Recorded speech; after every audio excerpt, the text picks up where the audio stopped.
Assalamualaikum warahmatullahi wabarakatuh. Balik lagi di Creative Channel.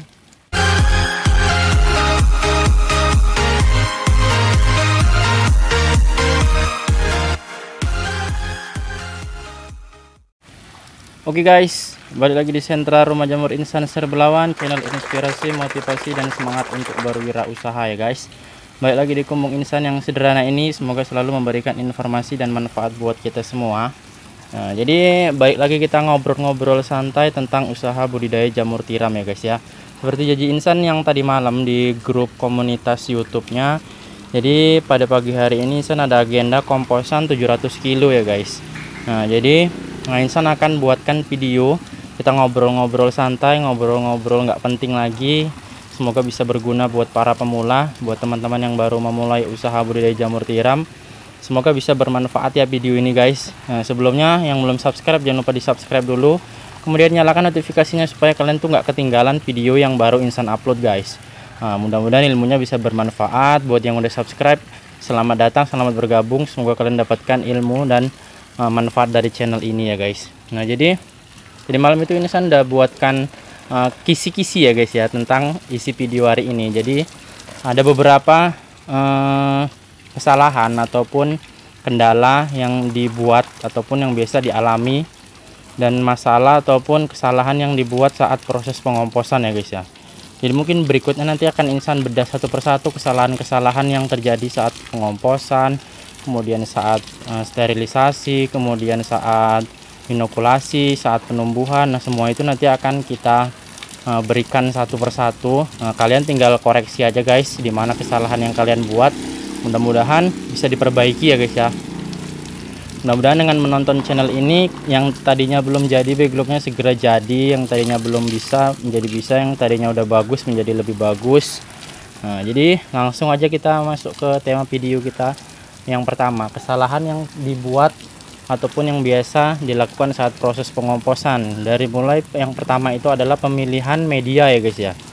Nah biasanya mereka itu yang nggak tahu sembarangan aja asal kayu, yang penting kayu, serbuk kayu. Jadi asal-asal aja kayunya.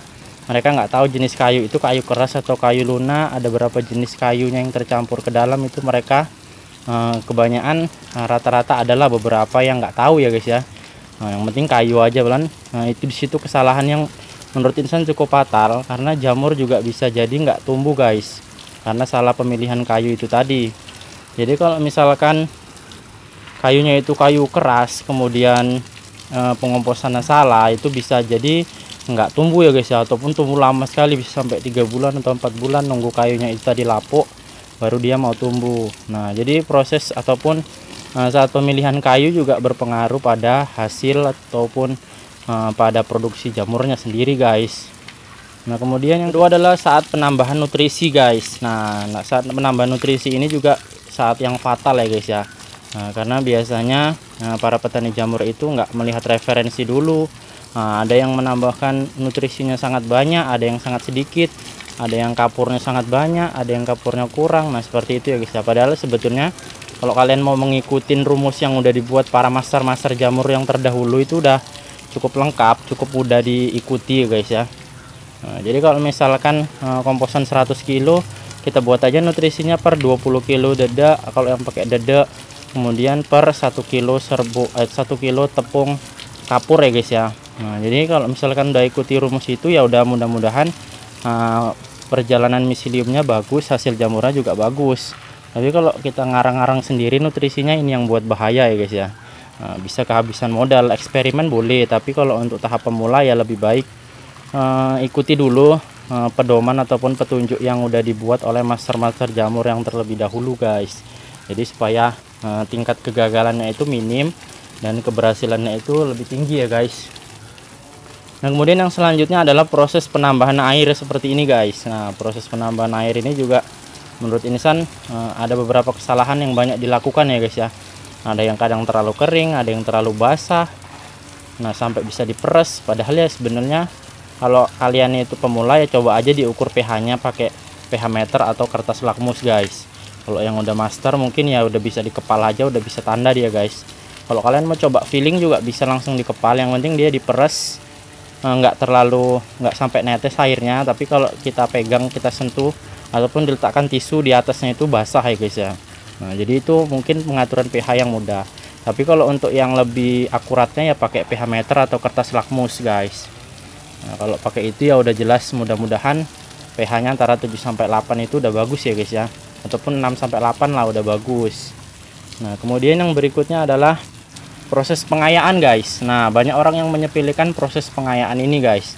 Nah, terutama buat para pemula, kalau kalian udah master ya nggak diayak pun nggak apa-apa guys. Contohnya Insan ini ya, Insan bukannya udah master ya guys ya, tapi Insan udah tahu. Nah kalau serbuknya itu kita nilai halus, nggak ada sampah-sampah, cangkang-cangkang ataupun kayu-kayu yang kasar ya nggak apa-apa. Tapi kalau misalkan serbuknya itu lumayan kasar, banyak sampah-sampah, itu bisa merusak plastik backlog. Kendalanya adalah saat proses sterilisasi nanti air bisa masuk ke dalam, itu yang membuat pH-nya itu tadi tiba-tiba naik. Kan kadang ada guys keluhan, kenapa habis di steam itu backlognya jadi basah. Nah, bisa jadi salah satu faktornya itu guys, ada kebocoran plastik ataupun penutupan plastiknya kurang rapat, jadi uap air bisa masuk ke dalam backlog yang saat disterilisasi. Jadi pengayaan itu kalau misalkan untuk pemula perlu ya guys ya, supaya kalian benar-benar mendapatkan serbuk yang halus. Karena kalau udah serbuk yang halus itu lebih baik lagi di backlog sebenarnya guys. Cuman jangan yang terlalu halus sekali, abu nanti itu bisa kontaminasi ya guys ya. Ada yang ketinggalan perbandingannya ya guys ya. Untuk perbandingan antara serbuk kayu dengan nutrisi itu baiknya untuk pemula itu kalian timbang aja guys. Nggak usah nanya satu karung itu bang berapa kilo, satu karung itu nutrisinya berapa. Nah itu kelihatannya kalian malas sekali ya guys ya untuk nimbang. Nah, padahal kalau Insan dulu, Insan nggak ada yang nanya seperti itu guys. Nah jadi kalau misalkan satu karung, nah yang seperti itu, nah itu setiap kayu beda, kemudian setiap jenis goninya juga beda dia guys. Nah, ukurannya juga beda, kepenuhannya juga beda, kepadatannya juga beda, tingkat kekeringan kayunya juga beda timbangannya. Nah seperti itu guys. Jadi ya lebih baik kalian itu untuk mendapatkan timbangan rata-ratanya itu kalian nimbang sendiri aja guys. Nah jadi supaya nggak salah. Nah kalau kalian nanya sama orang kemudian timbangannya disalahkan, malah kalian sendiri yang repot. Nah kalau kalian udah nimbang sendiri kan ya nggak perlu nanya siapa-siapa lagi, udah tahu dia guys ukurannya seberapa, kisarannya yang seperti itu guys. Kemudian jangan lupa mencatat guys setiap eksperimen, kemudian setiap percobaan, dan setiap apa yang kalian lakukan, nah hasilnya bagaimana itu dicatat, kesalahannya di mana itu dicatat. Nah kalau misalkan ada yang mau memberitahu ataupun ada yang bisa menjawab, ya kalian tanyakan, kemudian kalian perbaiki di mana letak kesalahannya itu, supaya bisa memperbaiki kesalahan dan mendapatkan hasil yang lebih baik di periode berikutnya, seperti itu guys. Kemudian yang selanjutnya adalah waktu dari pengomposan ya guys ya. Nah, karena ada beberapa para petani jamur itu yang nggak dikompos, jadi langsung ditambah air seperti ini, langsung diaduk, kemudian langsung diisi ke backlog. Nah mungkin kalau misalkan udah senior ya nggak apa-apa lagi ya guys. Sekali lagi kalau tutorial ini mungkin hanya untuk yang pemula, supaya kalian itu aman gitu loh guys backlognya. Nah jadi sekali percobaan itu ya tingkat kegagalannya ya minimal ya di bawah 50% lah, yang 50% itu berhasil. Jadi ya coba dikompos saja guys, karena tujuan dari pengomposan ini seperti yang udah Insan buat di video yang lalu-lalu itu ada banyak ya guys ya, lumayan banyak manfaatnya.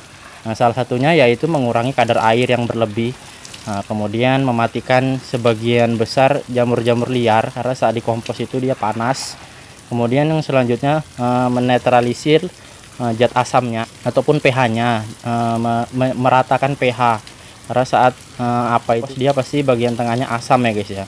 Kalau bagian luarnya yang pH-nya rendah itu bisa dicampur dengan yang tengah, itu bisa stabil. Nah jadi menurut Insan dikompos itu banyak manfaatnya, minimal itu 24 jam. Nah, kalaupun standarnya ya 2 hari 2 malam atau 3 hari lah. Nah, tapi ya minimal itu tadi guys 24 jam dikompos, supaya ya itu tadi guys bisa memeratakan nutrisi, memeratakan pH, mensterilisasi awal sebagai bentuk untuk mematikan bakteri ataupun jamur-jamur liar. Jadi proses sterilisasinya itu sudah sedikit terbantu ya guys ya. Nah, jadi seperti itu guys. Nah, mungkin buat pemula ya langkah baiknya dikompos dulu. Kalau buat master itu udah nggak usah ditanya guys, master itu mau kayak mana bebas saja dia guys. Karena mereka ya udah kayak mana ya, jiwanya udah memang bersatu kali dengan jamur ini. Jadi ya nggak usah kalian pertanyakan lagi, dan nggak usah kalian ikuti kali gaya-gaya master itu. Itu terlalu ugal-ugalan guys. Jadi kalau untuk Insan sendiri aja, Insan kompos guys minimal 2 hari itu tadi guys. Karena Insan tahu, kata master Insan tahu manfaat dan tujuan pengomposan itu seperti apa. Jadi ya nggak apa-apa kita nunggu beberapa hari supaya backlognya bagus, hasilnya bagus, jamurnya kan nggak masalah ya guys, daripada kita terburu-buru gara-gara ngikuti gaya master yang ugal-ugalan, terakhir ya backlog kita yang rusak sendiri. Nah, jadi ya udah lebih baik dikompos aja dulu. Nah, jadi mungkin itu aja guys, beberapa hal yang perlu kalian garis bawahi saat proses pengomposan dan pencampuran media ini. Nah, jadi kalau misalkan ada yang masih kurang jelas, ada yang mau ditanyakan, tulis saja di kolom komentar di bawah atau chat di WA kalau misalkan ada waktu ataupun bisa dijawab ya, kemudian nanti kan Insan jawab. Cuman ya Insan sabar karena memang ya Insan nggak megang HP aja, mungkin kan kadang ada chat-chat yang terlambat balas ataupun bahkan nggak kebales, karena memang ya lumayan banyak guys yang masuk ke WA itu guys, nggak 1 2 bahkan satu hari sampai hampir 10 orang masuk di WA bertanya, dan rata-rata pertanyaannya yang udah Insan buat di YouTube. Makanya belum kalian bertanya itu coba dicek-cek aja dulu di beranda, di playlist Insan, mudah-mudahan udah ada videonya. Tapi kalau memang belum ada videonya ya Insan buatkan videonya atau Insan jawab di situ kalau jawabannya bisa singkat. Jadi mudah-mudahan bermanfaat lah guys, channel ini bisa menjadikan amal jariah buat Insan, buat teman-teman juga, semoga sukses. Dan minta like-nya supaya Insan terus bersemangat memberikan video untuk teman-teman, motivasi Insan juga supaya Insan rajin upload video.